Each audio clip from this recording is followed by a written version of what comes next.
Now, in the next chapter, we are going to go ahead and see the Azure Cosmos DB service. So this is a fully managed NoSQL data store in Azure. Now, before actually going on to the Azure Cosmos DB service, I want to give a quick primer on the students as to why we might want to have a NoSQL data store in Azure. So over the years, we'll be familiar with relational databases. So if you want to go ahead and host your data in a database, you might go ahead and use a relational data store. Over here, let's say you're going ahead and storing information about customers. Let's say they are placing different orders, they are purchasing courses. So you want to go ahead and now store this data in a database. In a relational data model, you will go ahead and actually have relationships between the different tables that is hosting your information. One of the main aspects or design patterns in a relational database is normalization. So over here, this was used to go ahead and reduce the duplication of data. And normally this is also used to go ahead and save on disk space. But over the years now, disk has become relatively cheap. And we can actually go ahead and now have a lot of data in place.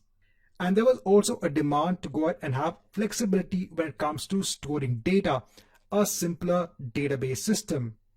A system where the data schema can actually vary for each row. When I'm talking about schema, I'm talking about the underlying columns in a relational database table. So over here, you will have basically the order ID, the customer ID, and the course ID has an example for the orders table. But in a varying data schema, you want to go ahead and have different information, let's say for each record that is actually stored in the underlying data store. And let's say you want a system where you're not worried about having joins within the tables.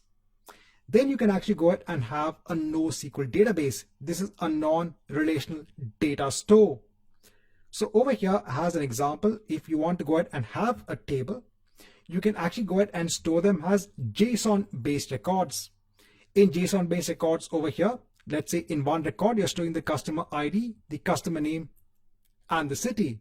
And let's say in the same table, you're going ahead and having another JSON record, but this time, in addition to the customer ID, the customer name, and the city, you also have a property of an address, and also you have an internal record that stores the order that is placed by that customer.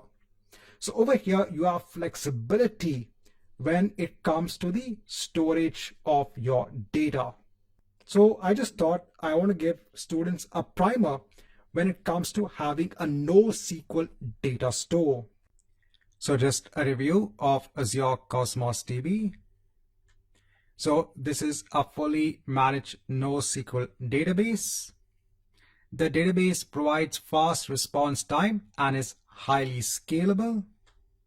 Here, the underlying infrastructure is completely managed by Azure themselves. This is commonly used for web, mobile, gaming, and IoT application that needs to handle massive amounts of data. Now, you have different APIs that are available in Azure Cosmos DB. You can choose what API you require.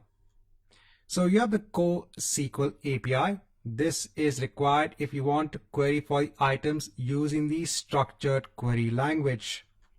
Then you have the MongoDB API. So if you want to host a MongoDB compatible database, you can go ahead and choose the MongoDB API.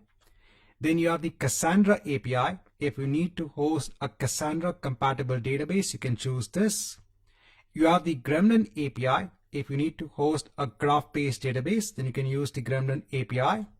And finally, you have the Table API if you want to store data in the form of tables.